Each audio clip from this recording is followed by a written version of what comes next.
welcome everyone to the 101st birthday celebration party. Before I start, I want to share with you that actually for the Chinese, September 28th is actually a very auspicious date. And that is because in 551 BCE, so 2,500 years ago, that was the day that Confucius was born. And so growing up, for me, growing up in Taiwan as a student, September 28th is the day that we celebrate Teachers' Day. So I think it is actually entirely appropriate that, going back 101 years ago, that it was on September 28th that the first classes of the academic program for the School of Librarianship was launched.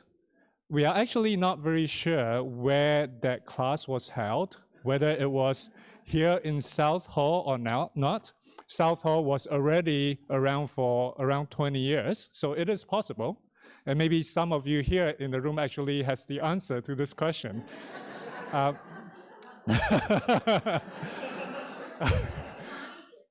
Yes, maybe if we were not present here, we can investigate and obtain information on that. But regardless, I think for all of us here, whether we have been alumni from this school for 50, 60 years, or in fact we are current students and won't be graduating for a couple of years, we do share something in common.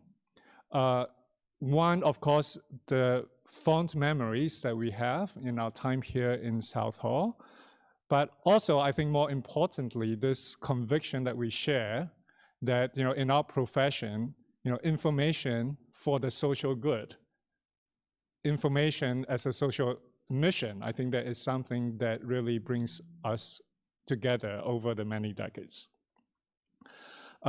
In fact, I think that is what today's presentations will be about, from free public libraries to information to inform public policy that Josh will be talking about later on. This social mission, this focus on social mission has really been the hallmark of the school over the last 100 or so years. And I think it really befits this great public university where we are at, UC Berkeley. If I may, I want to invite current students to raise their hands. Thank you. I'm glad that you took the time from classes to come join us. And I want to invite alumni to raise their hands. I appreciate your making the trek onto campus to come visit us again. And I want to give you all an assignment, which is that after this class is over, we'll have a reception. And my assignment is for you to introduce yourself to someone that looks at least 30 years older or younger than yourself. Okay, so the current students, you'll be very popular, okay, after this. I want to maybe introduce a little bit about myself, as well as give you an update of where the school is at. I probably should have started by introducing myself. My name is John Chuang. I've only been in South Hall for 20 years. I've been here ever since I got my PhD and started as an assistant professor, and have really spent my entire faculty career here at the iSchool. And as of July 1st, so 2-3 months ago, I assumed my new role as the Associate Dean and the Head of School for the School of Information. So that gives me an opportunity really to see many different aspects of the school that I was previously oblivious to. I have taken over from Arno Saxenian, who was our beloved dean for 15 years. She really laid the foundation for many exciting developments in the school that I'm going to share with you. So first of all, when I arrived 21 years ago, we had under 100 students in the school. Now we are at over 700 students. Yes, amazing.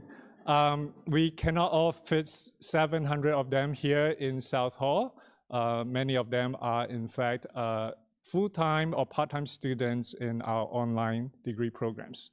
So now, in fact, we have 4 degree programs, as well as 2 certificate programs, the PhD program, the Masters in Information Management and Systems, or MIMS, Masters in Information and Data Science, MIDS, and finally, Masters in Information and Cyber Security, or MICS. So 4 degree programs. The last degree program that I just mentioned, MICS, Cyber Security, it was launched a year and a half ago. We are, in fact, expecting our first cohort of students to be graduating by the end of this December. So we're actually very excited for this new group of students who will be contributing to the economy as cybersecurity professionals. For data science, we have been running for 6 years now, and I'm very excited to share that we have, as of this semester, just launched a 5th-year MIDS master's program. So this is targeting Berkeley seniors who just graduated this past May and will be spending their 5th year here as a master's student. At the end of next summer, they will receive their master's in information and data science degree. We also have launched this current semester a graduate certificate program in applied data science that actually allows us to reach out to the rest of campus. We have many other graduate students from the other professional schools, from the humanities and social sciences, who are taking classes here in South Hall in pursuit of a graduate certificate in applied data science. So overall, lots of academic activities, new programs that allow us to expand our footprint and our impact. Really, pedagogically, what we want to provide is a holistic education to our next generation of information professionals. We hear in the news a lot about, especially recently, about some of the problematic aspects of Silicon Valley technology, culture, and business practices. We are very proud that over the years, we have been very strong in our gender diversity of our student population, and we are really educating and sending out into Silicon Valley and the rest of the world, women who are very strong advocates of technology and leadership and entrepreneurship. At the campus level, you might have all heard that the Chancellor announced that we have appointed a new Dean of the iSchool, Jennifer Chase, who is also going to be the Associate Provost for a new division of Data Science and Information. Jennifer comes to us as the founding Managing Director of Microsoft Research Lab in New England, where she has really made her mark in building up a multidisciplinary research group within what is now the Microsoft, the largest company in the world by market capitalization. It is exciting for us in that not only is she going to assume the deanship for the School of Information, she is also being tapped for this newly created position of Associate Provost for her to oversee and, in fact, build up a cross-campus initiative on how data science can impact the rest of the university, the scholarship, as well as really the rest of the world. For instance, she has exciting visions on how data science can be applied to help us tackle the problem of climate change. She's interested in seeking advances in precision medicine, right? How we can leverage information of individuals to design individualized treatment plans. She's interested also in the ethical advancement of artificial intelligence. So not just simply focusing on the technical possibilities, but also understanding from a societal ethical point of view how we should be developing and managing this new technology.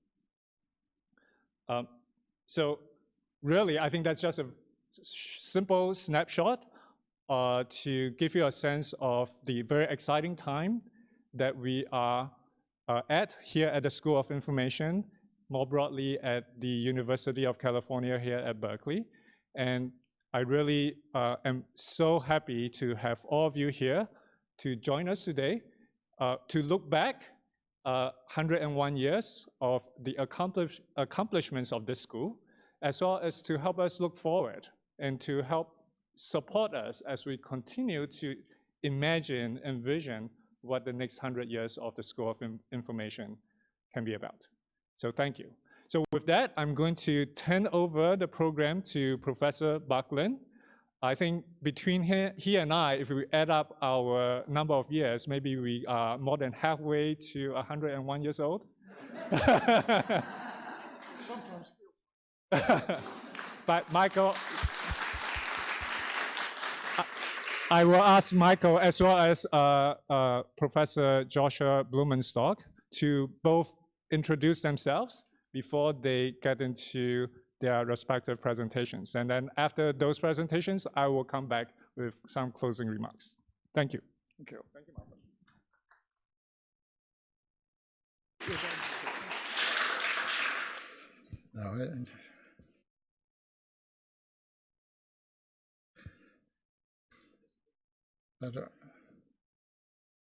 Escape. Oh, only one slide. Wrong slide. What? I only see one here. In the meanwhile, I'm Michael Buckland, and I've been here a very long time. When I was a teenager, my parents kept leaning on me to declare what I was going to do when I grew up. English people know it's a mistake to grow up, but you have to earn a living. And in order to stop them asking, I decided that if I gave them an answer, they might stop asking. So just to stop them pestering me, I said, well, I think I'll become a librarian until I find something more interesting to do. This is still my position. I'm only temporarily in this field. Last year, when we celebrated our 100th birthday, I was asked to talk a little bit about the improbable origins of the school, which was started in spite of the campus administration, which is an inspiring fact in itself. And so this time I was asked to contribute another 10 minutes history. In chunks of 10 minutes once a year, we could keep going for a long, long time. And I was thinking more about, last time was how did the school get started? But I thought it might be interesting to speculate a little more on the why. And the school originated in 1918, and it was because there was an acute shortage of librarians. But it was more than simply a need for technically competent people. I think it has to be seen in terms of a social mission. And so that's what I'll talk about.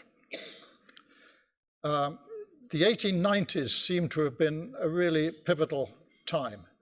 And I'm really talking about public libraries, because there you can see librarianship in a less inhibited form than in academic libraries or industrial special libraries and so on. And basically what happened is a railroad engineer, a manager, got tired of being a railway manager after a strike in which people got killed. And he pulled some strings because the railway companies ran the politicians as well as the railways, and worked for the legislature and for state government for a while.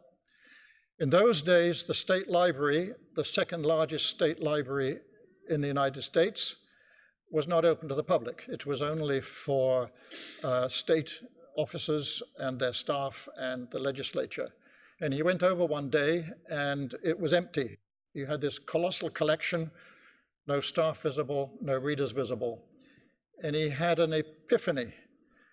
What an engine for social progress this institution could be, if only it was properly organized. And got himself appointed state librarian. And his first act was to enact that no further appointments should be political appointments, only on merit. And he hired Harriet Eddy, a very highly educated, intelligent, charismatic, persuasive principal of a small high school that had a box of books. And she had really gotten into the spirit of a branch library. And if farmer so-and-so was known to be planting alfalfa, she and her students would find a book on how to grow alfalfa and take it to the farmer.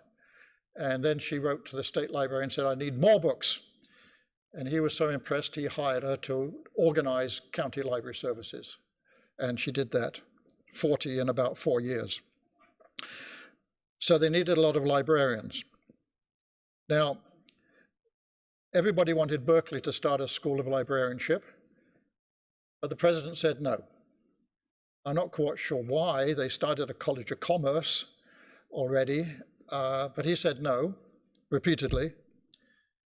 So Sidney Mitchell, who was acting as university librarian, and the formidable, impressive Edith Coulter started one anyway. They discovered that during the European War, which is what they called the First World War, the university red tape was a little relaxed, and that the Dean of the College of Letters and Science had personal authority to approve a class, a single class. So Sidney Mitchell went over to him.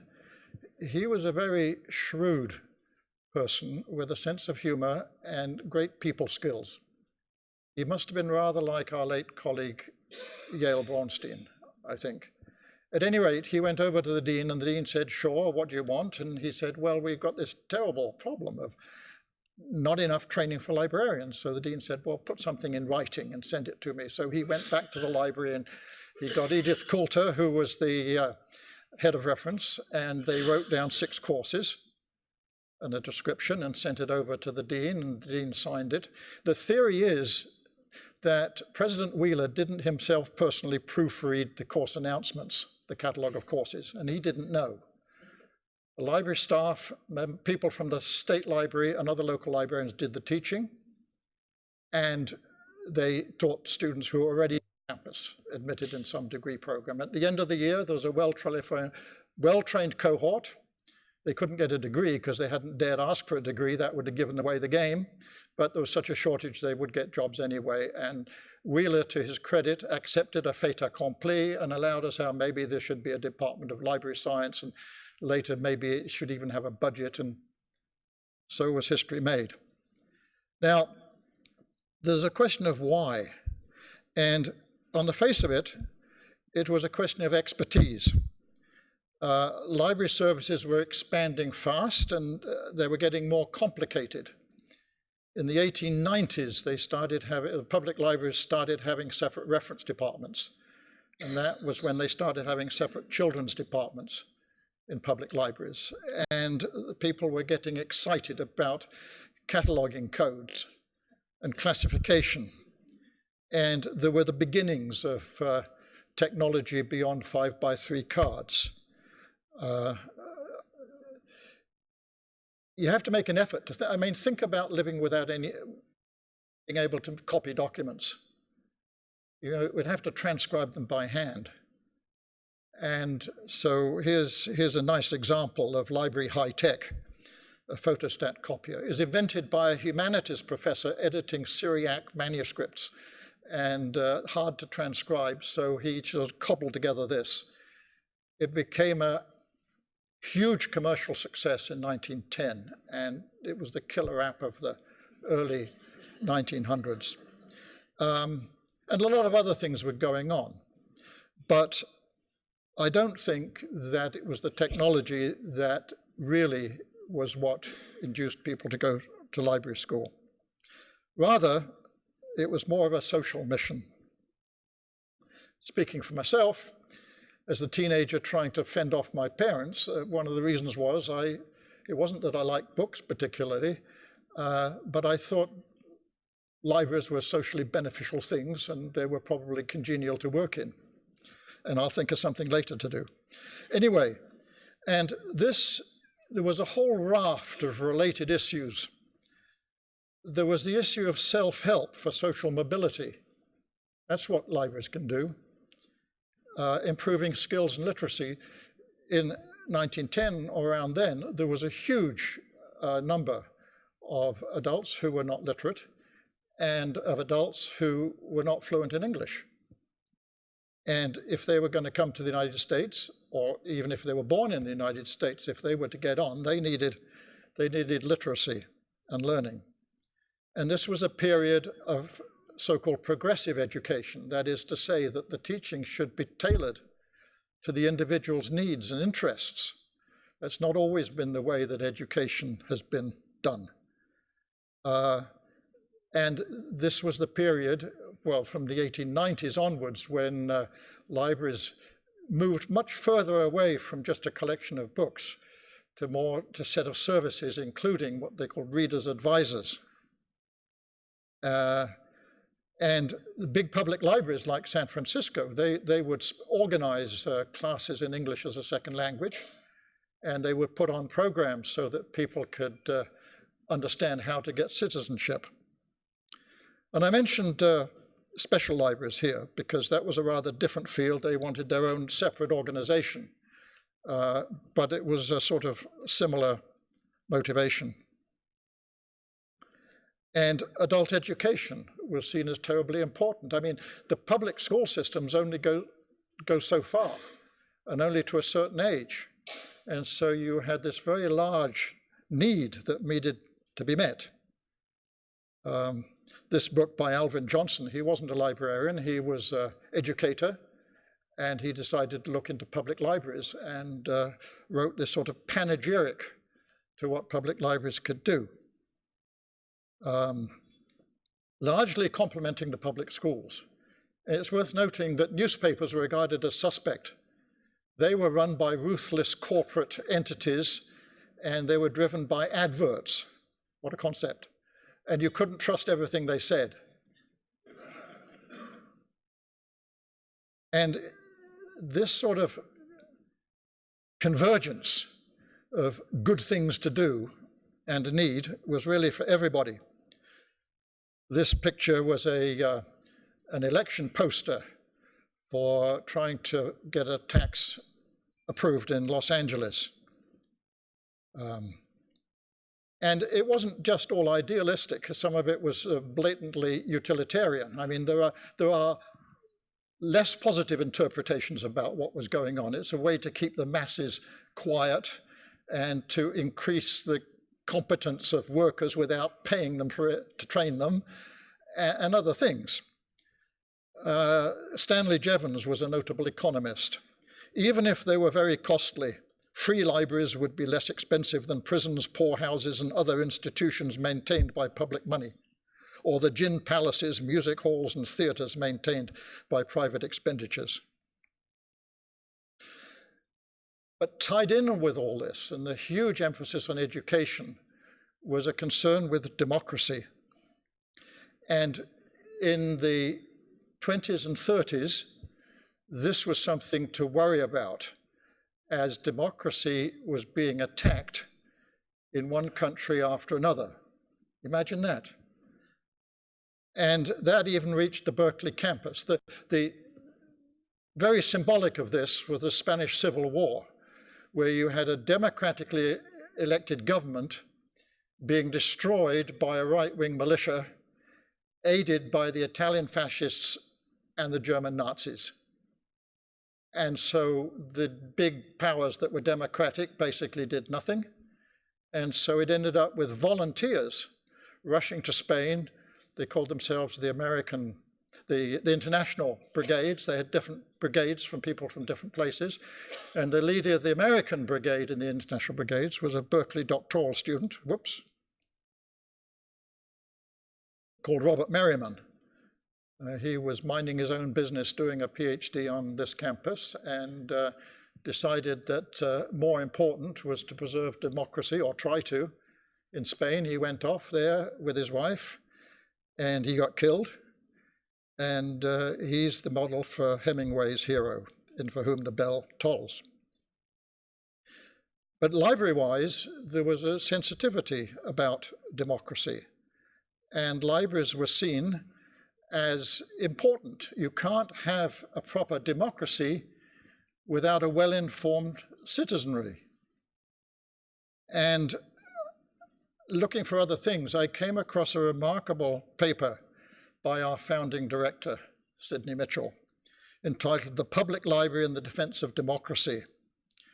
He was at that time president of the California Library Association, and he gave the talk in the end of 1938. In September 1938, Russia had invaded Ukraine. The Nazis had invaded Czechoslovakia, and it's printed in the Library Journal, and it's a remarkably eloquent statement. Democracy is a way of life where the dignity and freedom of the individual are served. Librarians should be all for democracy, as under no other system of government now in effect can the public library, as we understand it, persist. In the totalitarian state, the librarian becomes merely an agency for propaganda, of such information as the authorities care to pass on. He talked about the dangers of intolerance and of ideas. He spoke about the time he felt obliged to tell one of the graduates of the school, a Chinese American, that she should be aware that not all communities would hire her because she was Chinese. And he talks about the time, jobs were gotten through recommendation at that time. And he talks about the time he was talking to the chairman of the board of governors of a public library who wanted a librarian, and he described one, and the guy said, "That's perfect," but then pushed back. Why did he push back? Because the candidate had a forename that was an Old Testament name, and he suspected that she must be Jewish. She wasn't. Sidney Mitchell's wife was Jewish. He was very sensitive to these things. So the dangers of race and intolerance of ideas, the failure of one social group to understand another. You need more diversity on library boards, he said. And in language that's different from what we use today, but is not unrelated, you need critical thinking. He talks about gullibility, and you need a proper skepticism of panaceas. Just because a political leader says something does not absolutely guarantee it's true. And finally, do difficult things. Starting a library school without a budget was a difficult thing, but I'm glad I did it. Now that was back then, that wasn't now. That was back then when there was extreme economic inequality. That was when there was media dominated by aggressive corporations funded by adverts. That was when democracy was under assault by authoritarian regimes worldwide. That was when there were many immigrants in need of help. That was when there were deep social and political divisions. But there were new technologies offering new possibilities. There was knowledge and skills that were widely needed. And this school provided a path of action, and everybody understood that. I can't prove it, but I believe that that was really underlying why people went to library school, why libraries were a good idea, and why library school was needed. And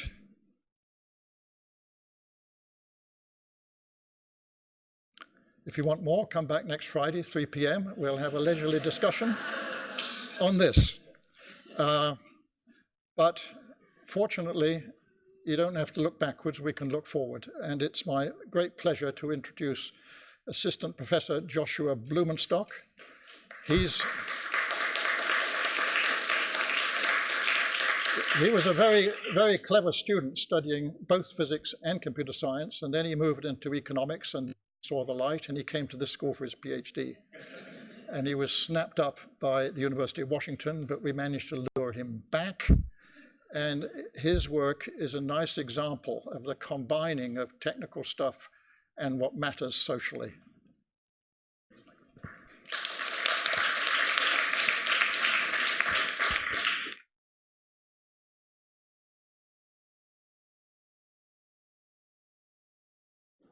Is this working now? Yeah?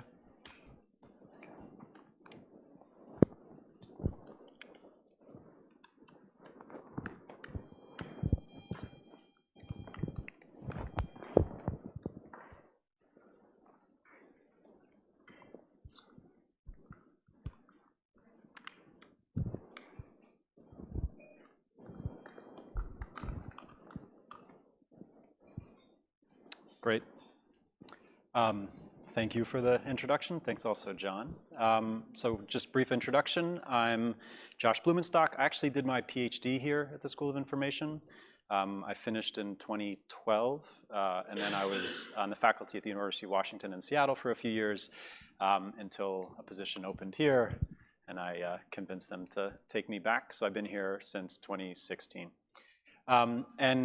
This will be a little bit different than what Michael talked about, but I think he did a good job of highlighting how it might follow in the same footsteps, and then maybe John can tie it all back together, because that's his job as the head of the school. So what I'm going to talk about is a line of work that, flickering and flashing, that I'm involved in, and can provide different sorts of levers and insights into global poverty and inequality. And there's a lot of different application areas. Some of them are highlighted here that you could imagine. I'm going to really just focus on one, just because there's only 15 minutes, and to give you something to actually take away from this, I think it's more useful. So I'm going to talk about how I and others are thinking about developing new approaches to measuring poverty. It doesn't sound like the most tantalizing application, but it is very sort of fundamental, basic research. And then at the end, I'll briefly talk about some of these other application areas. So just to motivate the problem first, why do we care about measuring poverty? I think the reason we care about this, particularly in developing countries and conflict and fragile nations, is that the status quo is really poor, right? Like if you look at the time it's been since a full national census was conducted, and this is not a random sample, but several different developing countries, you can see it's been many decades in a lot of these countries. And just to give a sense of what that means in terms of numbers. So in Angola, a few years ago, they did a proper nationwide census. You can see the population as of 2014 was 24.4 million. And then if you look back, rewind to the last census prior to that, it had been done, roughly 40 years ago, at which time the population of Angola was just 5.6 million. And so you see between successive waves of the census, the only official record of the Angolan population, there was nearly 400% population growth. There was a devastating civil war. There was internal displacement, a refugee crisis, all sorts of demographic transition. And so why does this matter? Like, why does it matter that you have these big gaps in official quantitative data? Well, I'll put this quote from Kofi Annan up there, the former Secretary General of the United Nations, and I'll just read it. So he says, data gaps undermine our ability to target resources, develop policies, and track accountability. Without good data, we're flying blind. If you can't see it, you can't solve it. And I like the way he finishes, which is points out that fine-grained insight and better data basically brings an imperative to do something about it.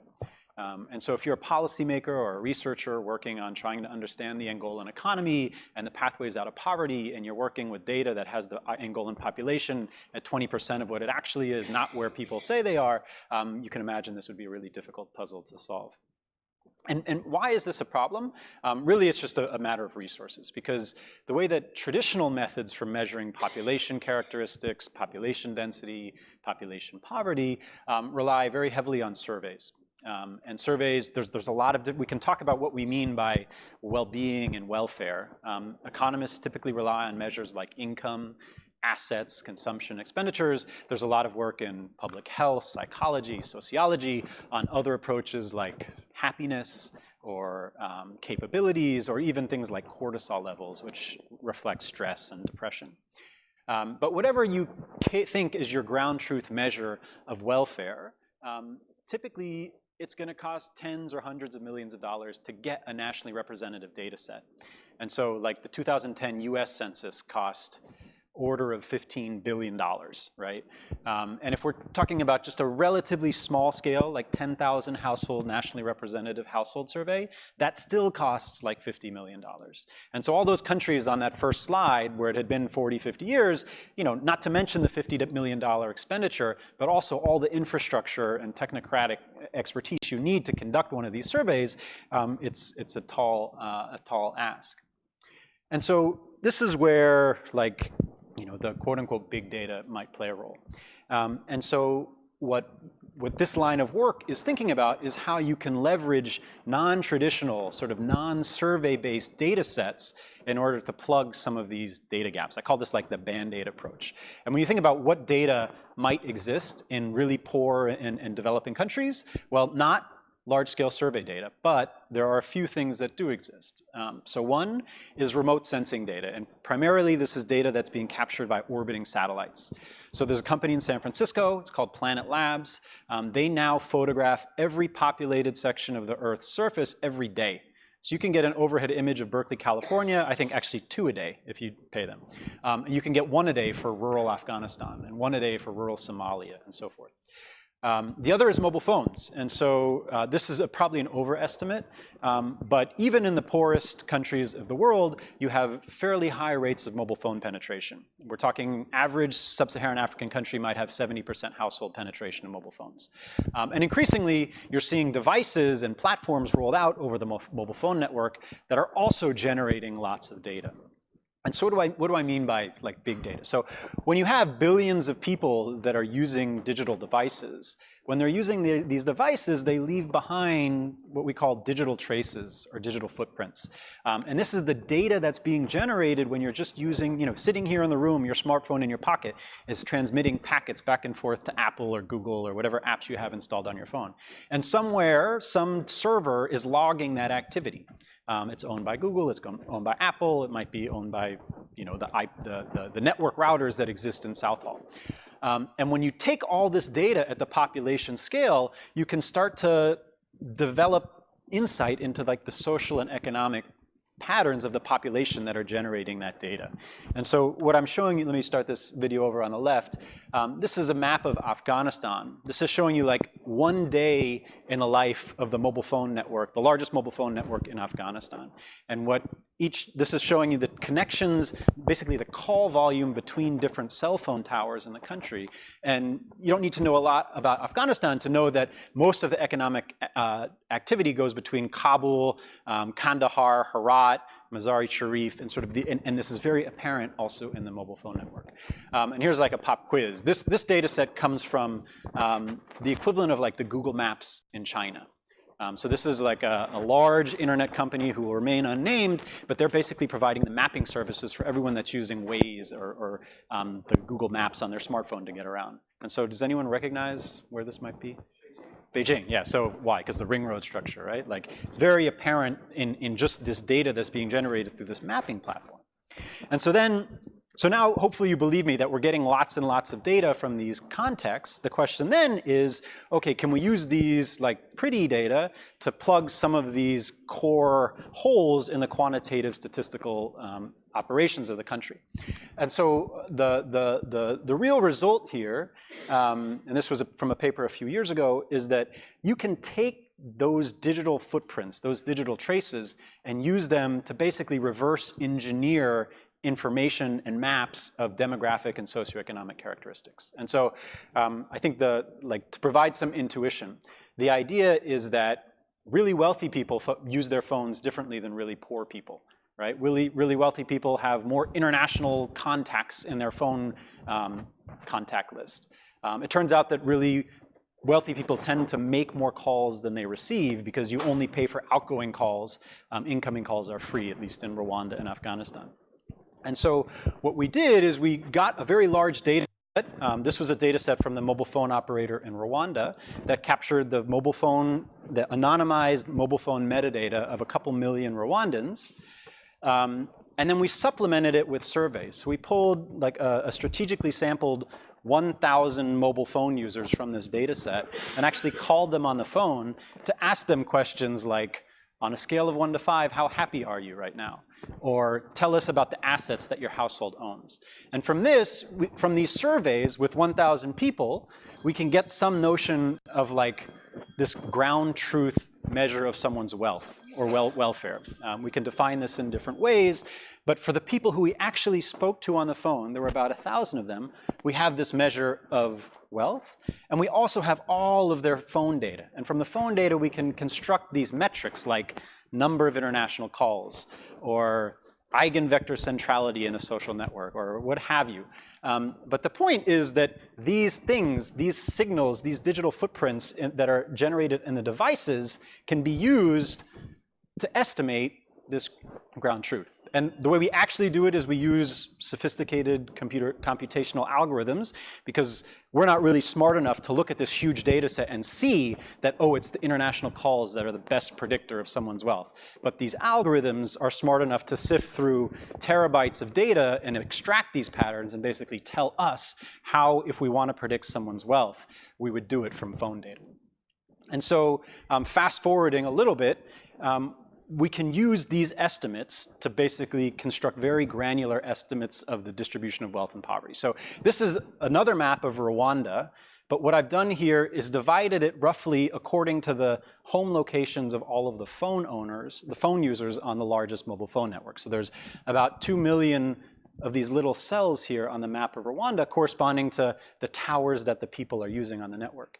And for each of these people, we can use those quantitative features to predict how wealthy they are. And that allows us to start to fill in this map with estimates like this. And so when you start to aggregate, it gets a little bit blurred on the projector, but you get these very granular estimates of the distribution of wealth and poverty. And we can keep aggregating up to a level that looks like the existing data that comes from the national government. And so what I'm showing you here is a map from the Rwandan government that tells us what they think the distribution of wealth is at the district level. And what I'm doing over here is showing you what happens if you take this very high resolution map and aggregate it geographically into the district level. And it turns out that these two maps are actually highly correlated. Wealthy is darker, poorer is lighter. So the urban capital of Kigali is right in here. And so just to sort of show you, this is something that will be released very soon. We've sort of taken this from one country to an entire world level, integrating satellite data and so forth. And you can generate, granular estimates of the distribution of wealth and poverty for not just small countries like Rwanda, but for any country where you're getting this high resolution data. So this is the Horn of Africa. This is the region around Hyderabad, India, and so on and so forth. And so when you step back and look at this, I think, we called the main application of this is like, as I said earlier, like Band-Aid statistics. In no way am I suggesting that you should throw away your national survey methodology or the budget and reallocate it to this. It's just for countries like this where, there is no outside option. You don't have the $50 million it takes to run a nationally representative survey. This costs, $15,000 to collect the data to generate these maps.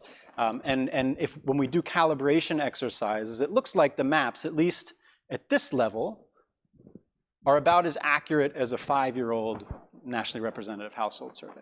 So, if it's been more than 5 years, these maps might be some use. Okay, so that's this one example. Let me sort of like project a little bit farther into how you can see this spilling into some of these other domains, just so you get a taste for what this research looks like. So I've talked about this poverty mapping. I think what's actually much more like tantalizing, and in some senses a holy grail in this line of work, is to say, what if we couldn't just accurately estimate the distribution of wealth right now, or 5 years ago, but if we could actually update our estimates and update those maps every month or every quarter or even every year, right? I told you that Planet Labs is taking satellite imagery every day. What if we could have daily updated estimates of the distribution of well-being in a country? Well, this would enable entirely new paradigms to thinking about disaster response or to program and impact evaluation. And just to provide one more video with some intuition, what I'm showing you, again, is that same data set of mobile phone traffic in Rwanda, but now I'm showing you an animation of call traffic on the day of a large earthquake. So again, each frame in this video is a minute. Each of these cells is roughly the coverage area of one single mobile phone tower. The cells are red when there's a lot of traffic and blue when there's not. And this is 9 a.m. And you'll see that right when I was talking, there was an earthquake. And if I go back to the previous slide, you can see the epicenter of the earthquake. And I won't make you watch this whole thing again, but you probably remember, like, all of the call traffic gets concentrated here. And so, the vision, and we're still many years away from doing this, is what if we could combine the fact that we clearly see that the phone network is responding to these, social and economic events with those maps of poverty and wealth and well-being that I showed you earlier, to have this sort of dynamic real-time estimates of population, poverty, vulnerability. I think it's not crazy to think that in 10 years we will have those, and that will be like a primary policy tool that people at the World Bank and national policymakers will use. Okay, last very brief example from a totally different application domain, but relying on exactly the same sort of big data and machine learning algorithms. So what I've showed you so far says that we can take mobile phone data and use it to estimate how wealthy someone is. So the thought experiment now is, what if we could take phone data and use it to estimate whether someone's going to repay a loan? Okay, and this is, people talk about this as revolutionary, a game changer, because there's about 2 billion people worldwide that don't have access to a bank account. In other words, they have no way to get a formal loan. They may have access to like a local lender who typically charges sort of payday lending exorbitant rates, but 2/3 of these 1.7 billion people do have a mobile phone. And so the idea here is, well, one of the central constraints to lending to the ultra poor is you have no way to differentiate between the good credit risks and the bad credit risks, because they have no formal records of financial activity. It turns out that you can predict with roughly 92% accuracy whether or not someone's going to repay a loan just based on the phone calls they've made over the last year. Okay? And so you now see platforms rolling out all over the developing world that are mining mobile phone data in order to build credit scores, which are then used to originate small microloans. And this is a $1 billion industry already. The first of these platforms was launched about 4 years ago, and this statistic I think is staggering. So 27% of adult Kenyans currently owe money to one of these mobile phone lenders. This is not like 27% of people have ever experimented with installing the app. It's like right now, they actually owe money. And these are typically $10 loans with a 30-day repayment. They have exorbitant interest rates, but there's no real alternative. So, I think you can see this has the potential to be transformative, but I've said nothing so far about whether this might be welfare improving or not. The interest rates, so the typical loan is structured as a 30-day loan with a 10% fee. And if you annualize that, that's like 180% APR, which would not be allowed in the US. There's other concerns. Maybe I'll just briefly mention this. Once you start mining all of this private data, typically using algorithms that are totally opaque to not only the end user, but also the algorithm engineer like me, you have to think a lot about sort of the ethics that are involved in these deployments. And in particular, what role is there for the regulator? Because most of this is happening in sort of a Wild West where there's no Fair Credit Reporting Act or any strong regulatory body that would restrict any of the lending activity. And so I think you also see in the iSchool people like Deirdre, Mulligan, other faculty that are really involved in looking at some of the legal ramifications and implications of these technological transformations. Okay, so let me just stop back and summarize. I think there's 3 takeaways. The first is really like the promise, right? All of this data that didn't exist 10 years ago, that now exists in even the poorest countries in the world, is really creating amazing opportunities for not just research, but for policymaking and also for entrepreneurship. Everything that I've showed you so far is really still at the proof of concept stage, and part of the reason that these haven't been taken really into implementation at scale is that there are technical challenges, but there are also these big social challenges that occur when you're thinking about taking this really unusual technology and implementing it in really critical, resource allocation settings. Okay, thanks a lot for your attention. I'll welcome back John. Oh, questions? Okay. Sorry, I guess there's time for a couple questions. Thank you. Hi, Josh. Heather Hudson. Yeah. That's fascinating. I guess a couple of questions I have. One is maybe that you can explain a bit more about how you are able to get the phone data, whether the phone companies are willing to provide you aggregate data or whether you're paying a lot for it. I've experienced both in the past. And the other is if you're going down to the level of disaggregating data to the individual borrower, then that raises privacy questions. It's one thing to say, okay, here's a pattern. I know that people who make calls, more calls or calls of this pattern are likely to be better chances to, more likely to repay or better candidates for loans. But if you get right down to, should I lend to you, then that raises issues, and I'm wondering how you're dealing with that or propose to deal with that. Sure, both good questions. So just in terms of data access, as you said, basically every model has been tried and has worked and failed, right? Like sometimes the operator just gives you the data, sometimes they charge you for the data, sometimes they want to bring you in-house for some consulting quid pro quo.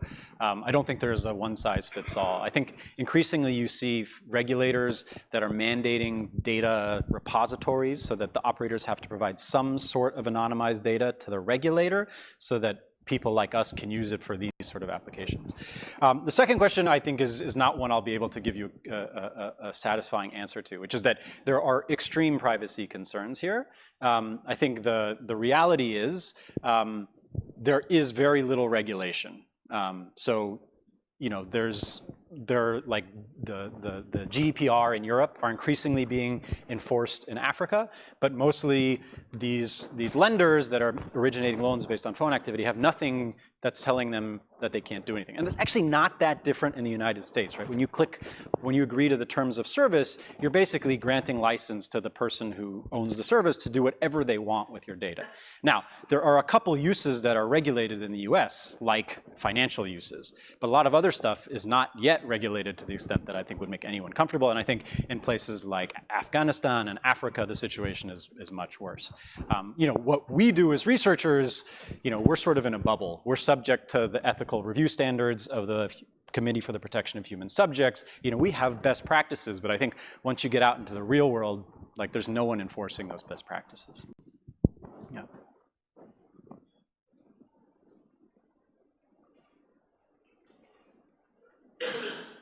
Okay, sure. Just based on the privacy ethics, what do you do in the iSchool to promote this kind of thing among the students and so forth? That's a really good question. I think there are a lot of different approaches. So there are classes here I can't remember the exact course title, John might be able to, but around literally ethics of big data. Deirdre Mulligan teaches that. Even in our data science, our Masters of Information and Data Science, Morgan, I saw is here. What's the name of the class that you teach? Behind the Data, Humans and Values. Within the iSchool, there are maybe 3 or 4 courses where the entire course is about some of these social, privacy, ethical issues of data. And then in each of the courses, like I teach a course on, it's called Big Data and Development, which is about how you would use big data and machine learning and applications for poverty and economic development. We sort of integrate material into different lectures, and then there's a standalone lecture about the ethics and the privacy issues. I mean, the nice thing is there is a lot of very rigorous scholarship, both sort of qualitative, ethnographic, sociological scholarship and legal scholarship, as well as sort of very quantitative, empirical, mathematical research on this. So like another answer to Heather's question is we have ways to quantify the privacy in a data set, right? And like you can add privacy to data. And sometimes adding privacy makes the applications not work as well as they would, but maybe you're willing to sacrifice some of that in order to achieve greater privacy. And so computer scientists here at Berkeley and in the information school, there's a PhD student, Nitin Kohli, who works on this. It's called differential privacy, which is about these like mathematical ways to increase the privacy of machine learning applications. I proposed this a while back, but I think we really should create an institute that has data at all different levels, and you keep breaking down data. So you take country data, state data, and hyper-localize the data. And there's a great need in Africa and everything where you can apply this information. The UN would love this information. I tried to propose how to get them to do it. The problem is they say, well, we don't have access, and the way they do countries now, if they don't have access to that country, they'll just average the countries around them and say, this is the data for it. If we can create hyperlocal data, work with companies like Planet and other ones, and then have that information disseminated around the world, I think we could do a great cause, even economically. When we had the economic crash, the business school was clamoring for data because the government was asking for data that didn't exist. And I think if we could, and there are all these departments that actually need parts of this data, if we can coordinate this and kind of into an institute and provide that data to some degree publicly available, I think it would do great service, and it would also be able to do a lot of leading research with it. Yeah, no, I think that's a fair point. Yeah.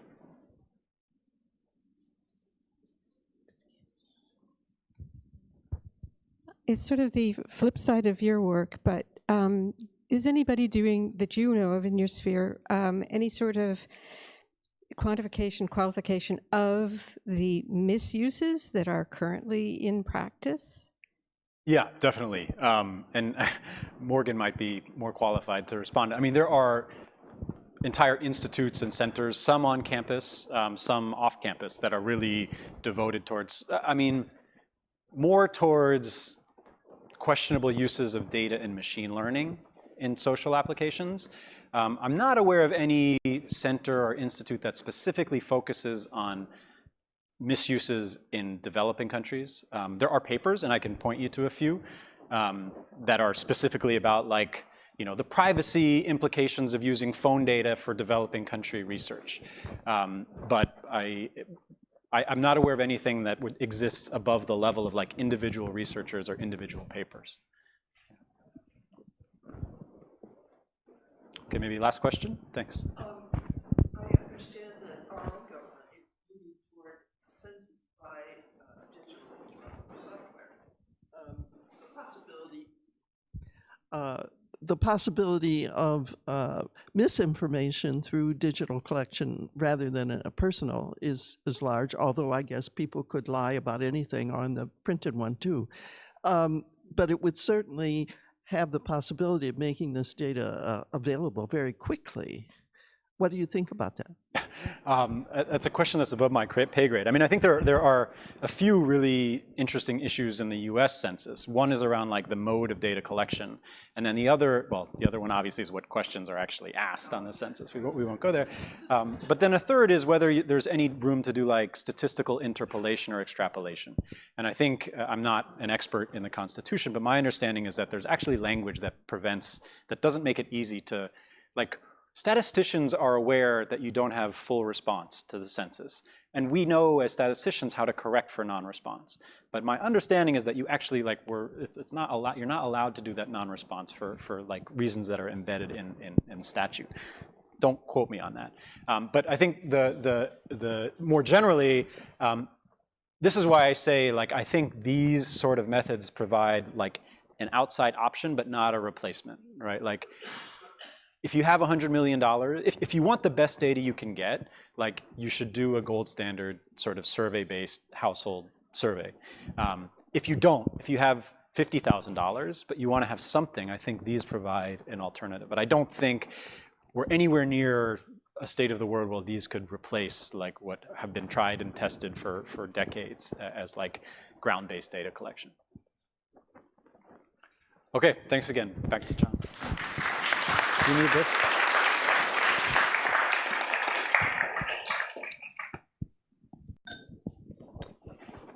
I just want to again thank Michael and Josh for very inspiring talk on very inspiring work.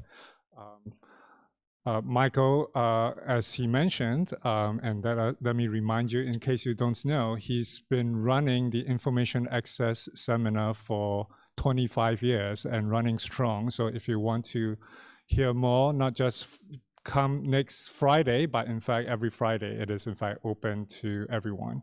That's a mailing list that you can sign up, and I encourage many of you to do so.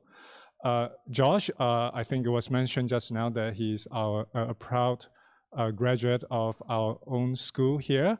And when he was a student, he was a direct beneficiary from fellowship that supports his education. That really is a direct result of your generosity through your contributions to the school as alumni and friends.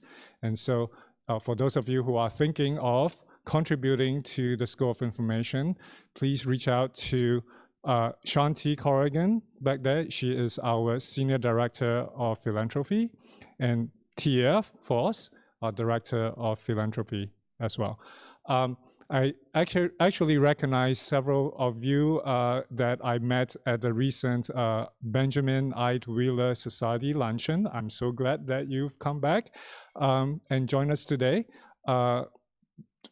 For those of you who don't know, we have a Wheeler Society that brings together a community of alumni that have a giving plan they have developed for the university. I don't know if Kim Walter is here. Thank you, from the Office of Give Planning, who is here to help answer any questions. If you are interested in joining the Wheeler Society, Kim is the person to talk to. So thank you. I have one last instructions that I just got on my phone, which is that we would like to take a group photo to commemorate this very special occasion. And our photographer is here. And where should we go? I assume this is right now on our way to the birthday cake, right? But before we get to have our cake, we need to have a picture taken.